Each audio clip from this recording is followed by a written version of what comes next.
it's going to be that past 2019 area that is going to be the question. I think that Intel's going to take a while to kind of react to what AMD has been showing off. And I don't know. It's a big company. They've got a lot of money. They can if they choose to, they can turn on a dime. I mean, we look at the Pentium 4 to Conroe. I mean, they just said, okay, we're going to, Tejas. Okay, screw Tejas. These Israeli guys have got really something amazing here. We're going there, and AMD has 2 years. Yeah, they have 2 years of time where they could really, take advantage of what they did in terms of design until Intel struck back with the Core 2. 2019 is going to be a busy year. It is. 2018 is a busy year. Well, I can't wait for the ashes of the Singularity benchmark on that chip. All right, last item up, we got a 15 benchmark, I guess. This is the biggest consumer drive, Alan? It's not a consumer drive. It's just the biggest drive you can go buy at a store. No, that's not true either. Okay. You can't even buy it, really, because so this is going to be a shingled magnetic recording, right? Smart, yeah. And it's an enterprise drive. But this is going to be 15 terabytes. Let's get that out. Yes, 15 terabytes, 7200 RPM. It's a Ultrastar. It's now Western Digital Ultrastar. Yeah, that's transformation is complete now. DCHC 620. So they now make that drive in 15 terabytes. Made in collaboration.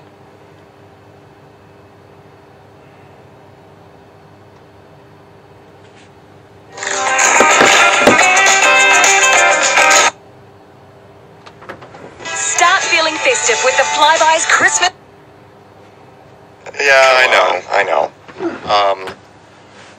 So realize you have this is a now host managed SMR.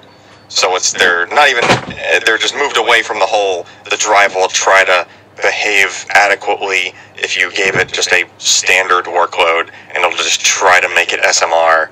No, now it's just you have to write to this thing sequentially in a specific way with a specific understanding of how your application is coded that's doing the writing to these drives. So if you want to do any kind of a random workload or a random write to one of these, it has to be somehow packaged in some form where the drive sees it sequentially,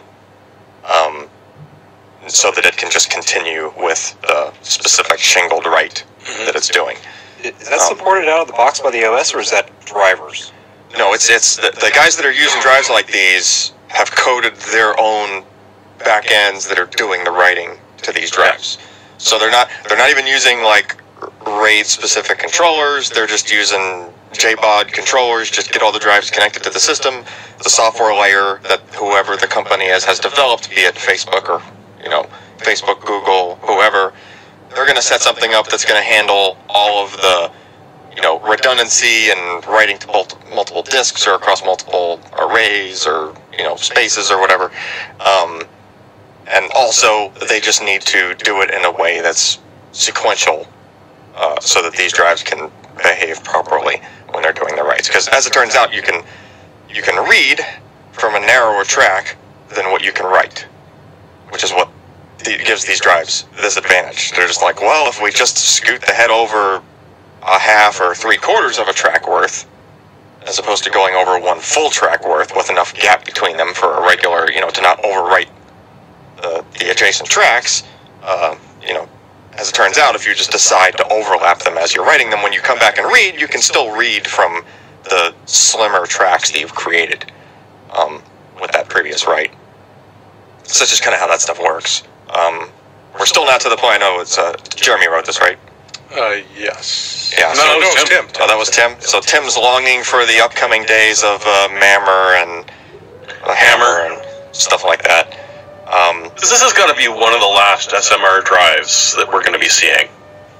So I don't know really how that's going to happen, because even with MAMR, you can still do SMR. Did you just say ASMR? Nope. Drives? I did. I'm gonna Ken's gonna, Josh is gonna record. Josh is gonna record just hard drive ASMR. It's just the hard drive on a table in front of the microphone, just seeking. Right?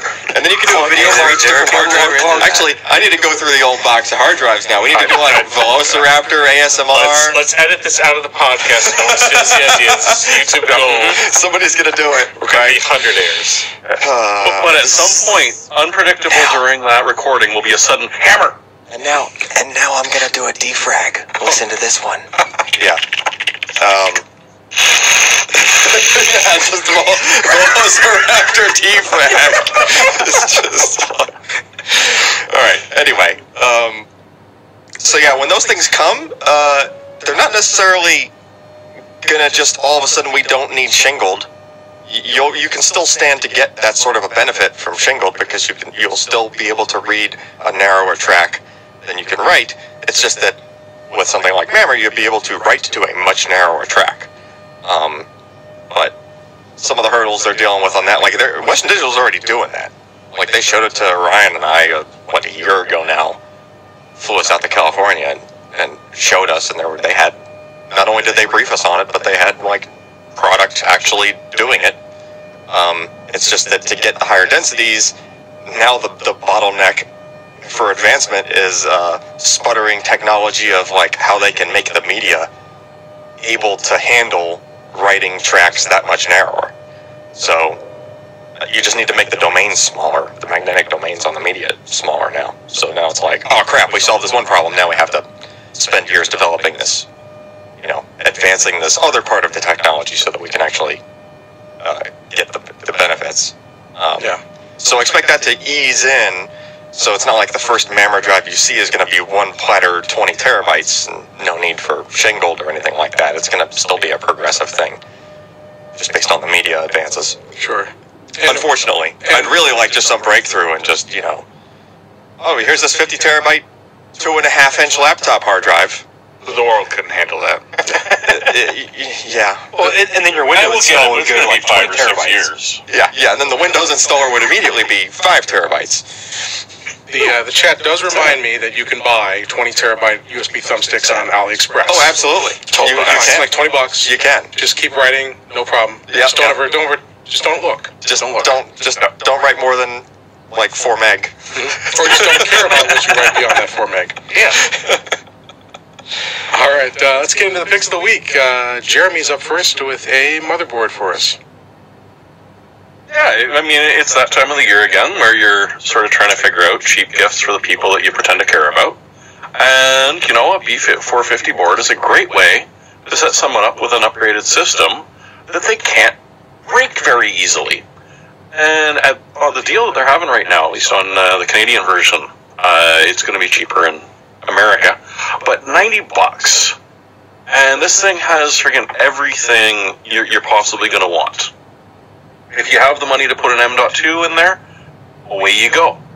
It'll support decent DDR4 up to 3200 megahertz. And, I mean, it's just got a fair amount of features for what you're going to get, or at least what you should be expecting to get at an $80 price point. It also doesn't look that bad either. Yeah, it's a nice looking board. Yeah, it's a nice looking board. ASRock has done some good things with AM4. Yeah. Yeah. It's Ryzen 2000 series ready, so you don't have to worry about it. But the only thing that's